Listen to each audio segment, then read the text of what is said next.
Midnight news coming to you live from Algiers. To the headlines.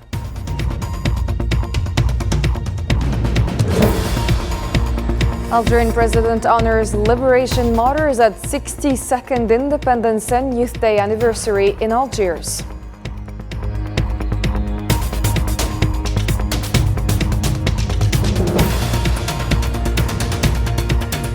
Next, Israeli raids on Gaza and Jenin leave multiple Palestinians dead and injured amid ongoing conflict.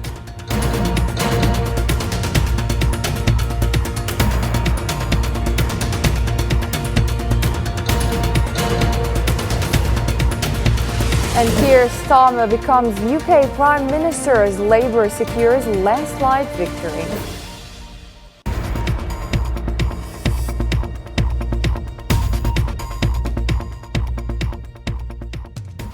At the outset, the Algerian President, Mr. Abdelmajid Tebboune, the Supreme Commander of the Armed Forces and Minister of National Defense, honored the martyrs of the Liberation Revolution at the Martyrs Memorial in Algiers on Friday.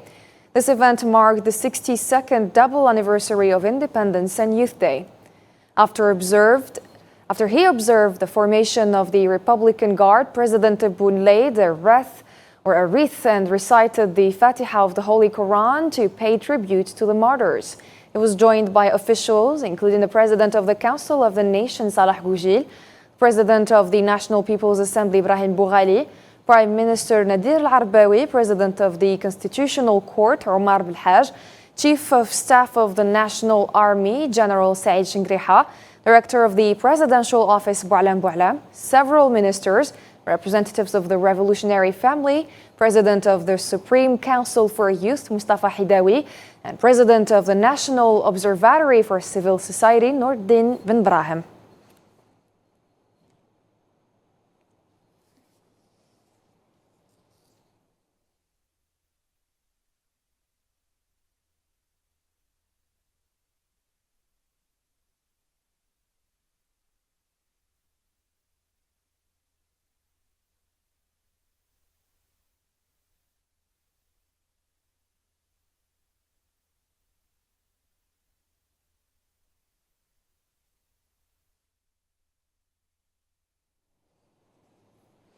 Algerian President Abdelmajid Tebboune then handed over the Algerian Cup for the 2023-2024 football season to the captain of Shabab Belouizdad team after their 1-0 victory over Mouloudia d'Alger. President Tebboune also handed over medals to the referees, players, and technical and administrative staff of both clubs.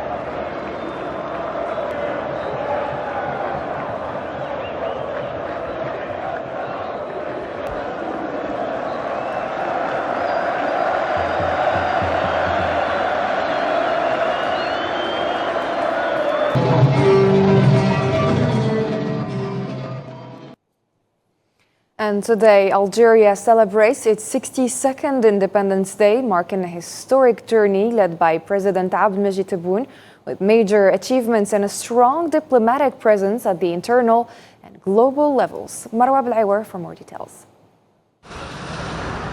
On July 5th, Algeria celebrates its 62nd Independence Day, commemorating its historical struggle and achievements. President Abdelmajid Tebboune pledged once again to fulfill his 54 commitments, with the aim to honor Algeria's revolutionary legacy and build a corruption-free nation, fostering hopes for stability and prosperity. Since President Tebboune took office in 2019, Algeria has made significant strides, reflected by the improved economic indicators, development levels, and strengthened mechanisms for internal social justice. About 5 years ago, Algeria initiated profound legal and institutional reforms as per the 2020 constitution.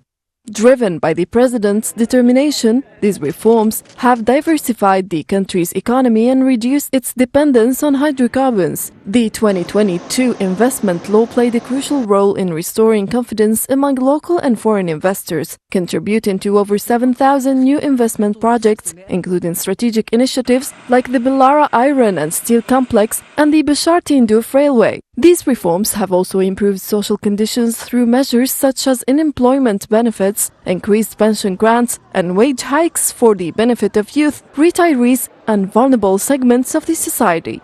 Internationally, Algeria has strengthened its diplomatic presence advocating for rights and just causes at the UN Security Council. It advocates for ending the Gaza conflict and upholding the Palestinian people's right to self-determination. Similarly, Algeria defends the Sahrawi people's right to independence, rooted in its historical struggle against injustice and colonialism.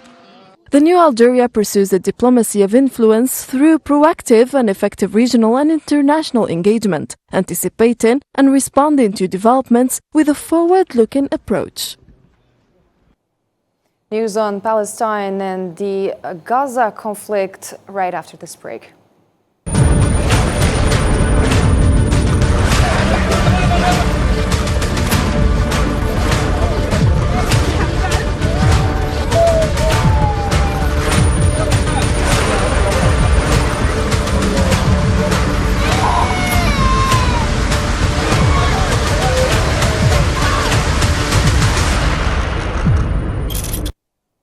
A number of Palestinians were killed and others were injured at dawn on Friday in raids launched by the Zionist occupation forces aircraft and artillery on various areas of the Gaza Strip, as the aggression on the Strip entered its 273rd day. Ambulance and rescue crews recovered the bodies of 4 martyrs and a number of injuries as a result of the occupation Air Force bombing of a family home in the Al-Darraj neighborhood east of Gaza City. They were transferred to Al-Ma'madani Hospital in the city.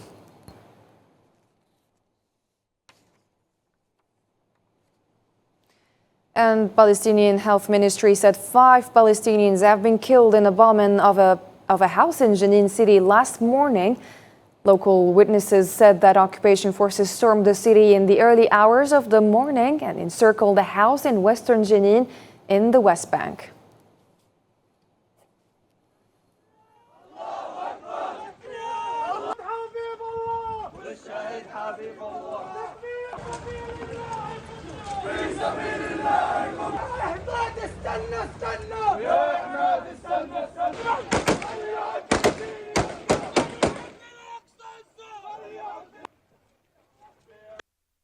The European Union has expressed deep concern over the Zionist occupation's army orders to evacuate hundreds of thousands of civilians from the eastern area of Khan Yunis, the southern Gaza Strip. EU High Representative Josep Borrell and Commissioner for Crisis Management Janez Lenarčič said in a joint statement that evacuation orders are certain to worsen overcrowding and cause severe shortages in the already overwhelmed remaining hospitals in Gaza.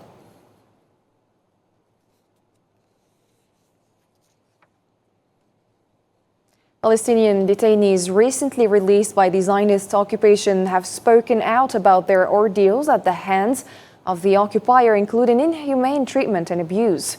Palestinians who were detained since the beginning of the war on Gaza on October 7 told horrific stories of systemic mistreatment by prison personnel and reported being beaten by occupation troops. Mohammed Khatil with more details.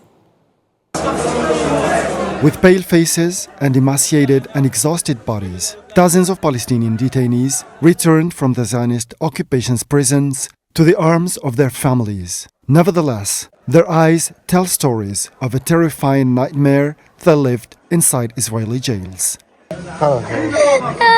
Inside Kamal Adwan Hospital in Beit Lahia, north of the Gaza Strip, the released Palestinian prisoner, Mahmoud al-Za'anin, takes his breath, and with a cut-off voice and bulging eyes, he describes the horror of the barbaric torture and abuse he was subjected to by the Zionist occupation forces. Where are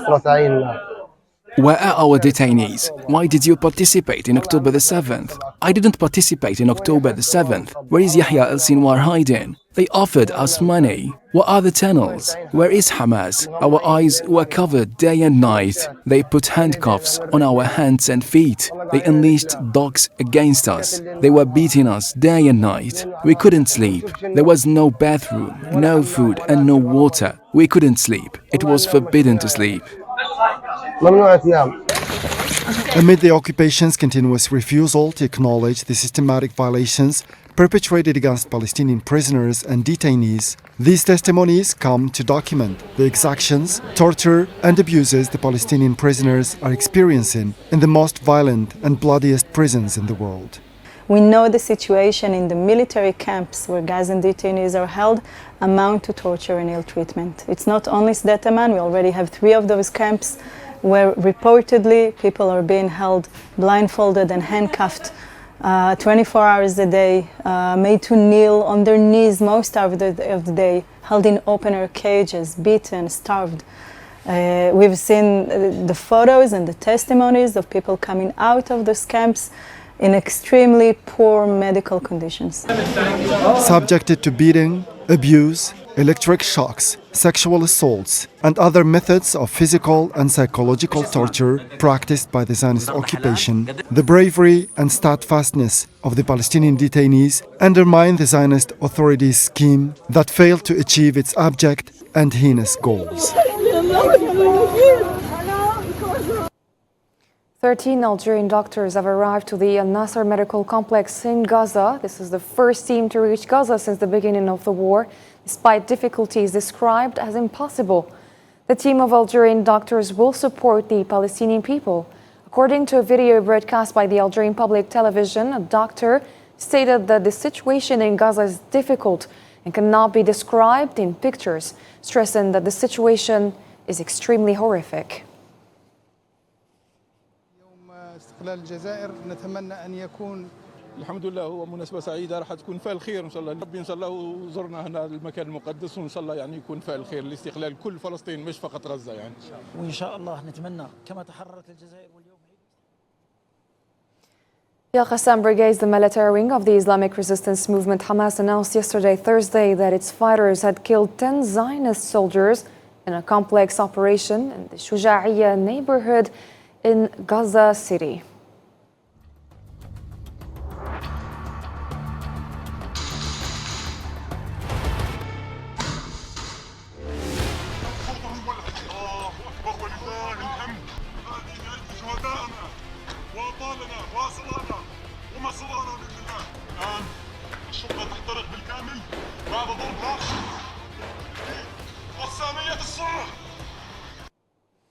The Hamas movement confirmed its rejection of any plans, projects or proposals that bypass the Palestinians' will regarding the future of the Gaza Strip.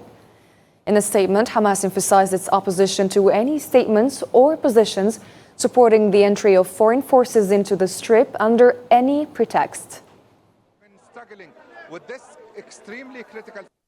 The management of the Gaza Strip after defeating this fascist aggression is a purely Palestinian affair, agreed upon by our Palestinian people in all their spectrums.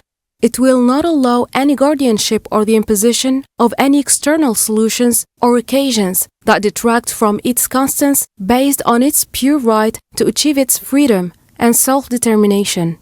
We call on all Arab and Islamic countries to pressure to stop the Zionist war of extermination against our Palestinian people and to provide all means of support and assistance in its battle to defend its existence on its land.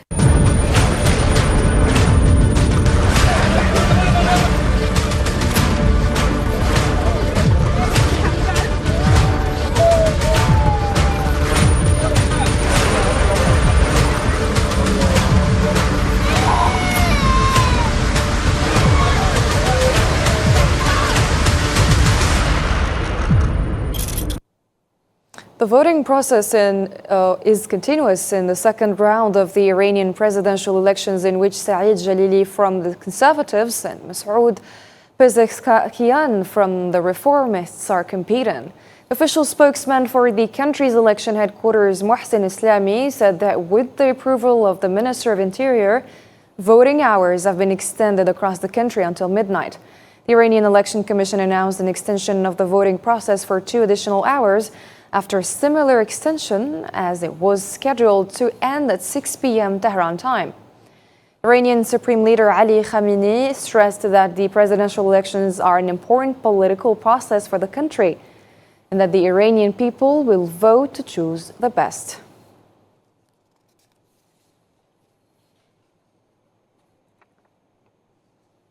Iran's Supreme Leader Ali Khamenei emphasized the significance of the presidential elections, calling them crucial political process for the country. He expressed confidence that the Iranian people will vote to select the best candidate.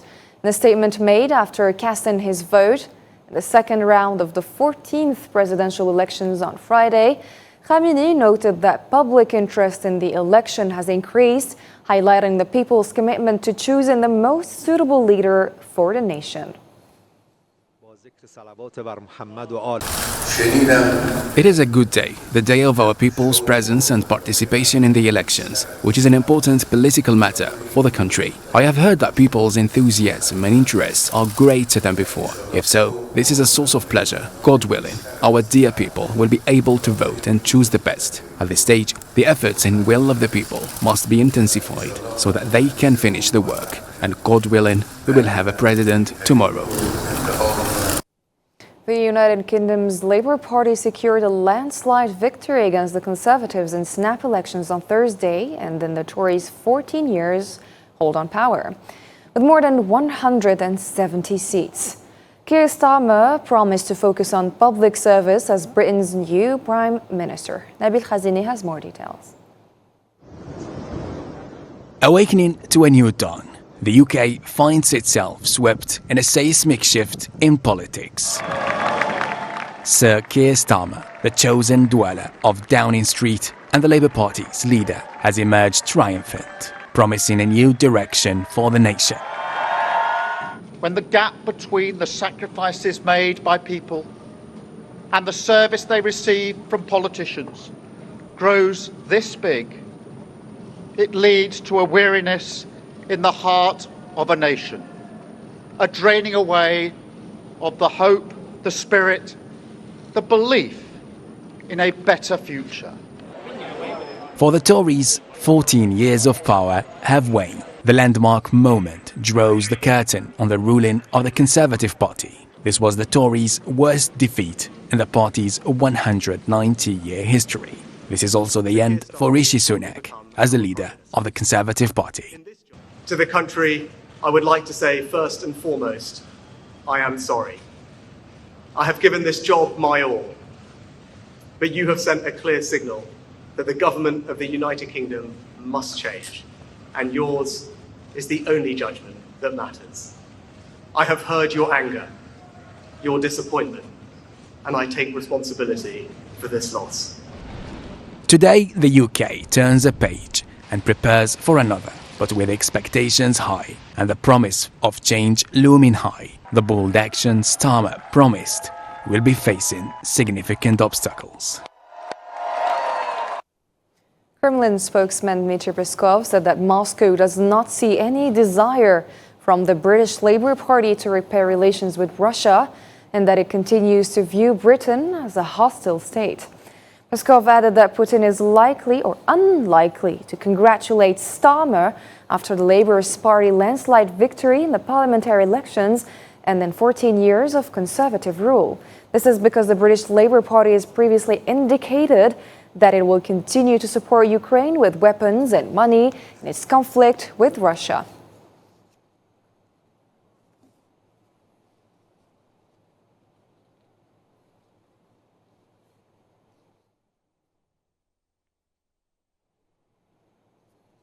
The Chinese Foreign Ministry said on Friday that it hopes to push Sino-British relations on the right track based on mutual respect and win-win cooperation after the British Labour Party came to power. Chinese Foreign Ministry spokeswoman Mao Ning said at a regular press conference that this helps joint efforts in confronting global challenges and promoting peace and development in the world. We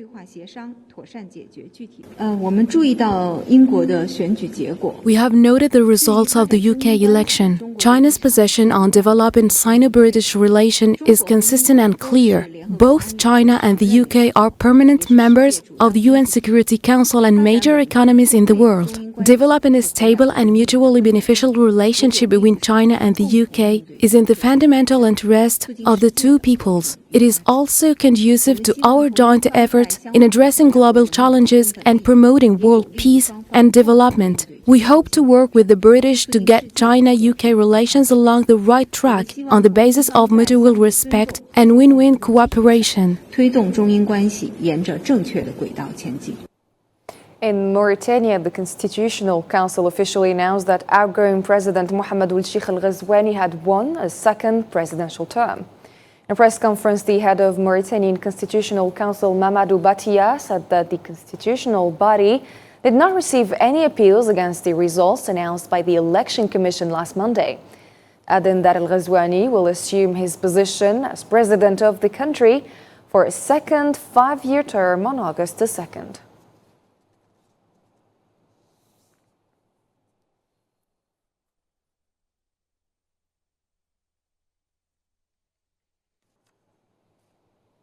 Russian President Vladimir Putin met with his Hungarian Prime Minister Viktor Orbán in Moscow on Friday.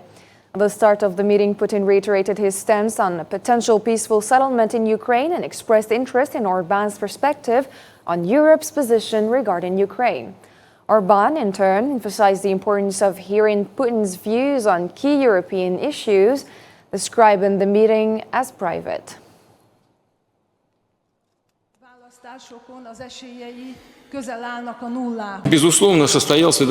You probably know about my speech to the leadership of the Ministry of Foreign Affairs quite recently in Moscow. It set out our positions regarding a possible peaceful settlement. Of course, I'm ready to discuss the nuances. I hope that you will introduce me to your position, the position of European partners. Hungary will slowly become the only European country that can talk to everyone. I would like to get to know your stance in few issues which are important for Europe. Today, the Algerian embassy in the United Kingdom held a celebration for Algeria's Independence Day, coinciding July the 5th. Nourdine Yazid, the Algerian ambassador to the UK, highlighted the efforts of the Algerian state and its leadership under the President Abdelmajid Tebboune to provide support for the Algerian community abroad. The Algerian ambassador also announced the opening of the Algerian Cultural Center in the kingdom. This event was attended by many members of the Algerian diaspora in Britain, who showcased their national pride with a traditional Algerian fashion show.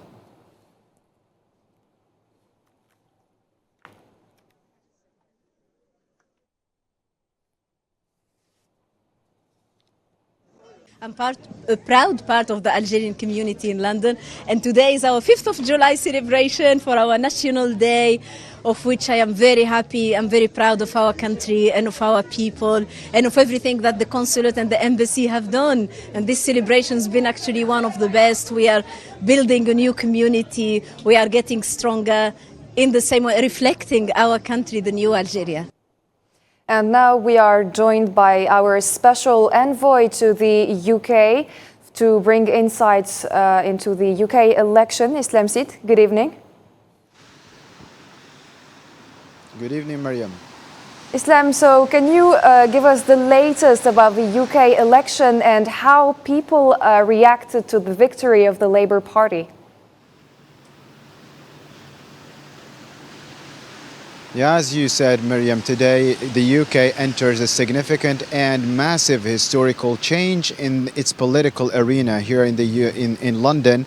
And however, what might still be the case here in London at the moment is, with this change affect the people here or the people's daily lives. Actually, Miriam, here in the UK after the elections, people didn't show real enthusiasm about the case here. With this change, or with this change affect their daily lives and their future, according to public opinion that we have witnessed here.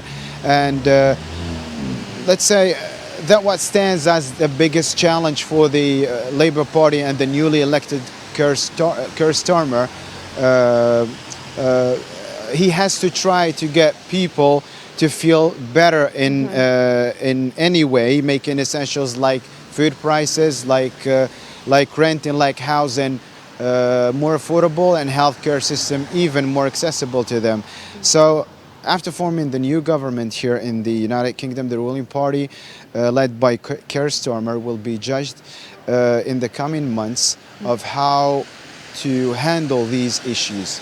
All right. Thank you very much, Islam Sid. You are live from London.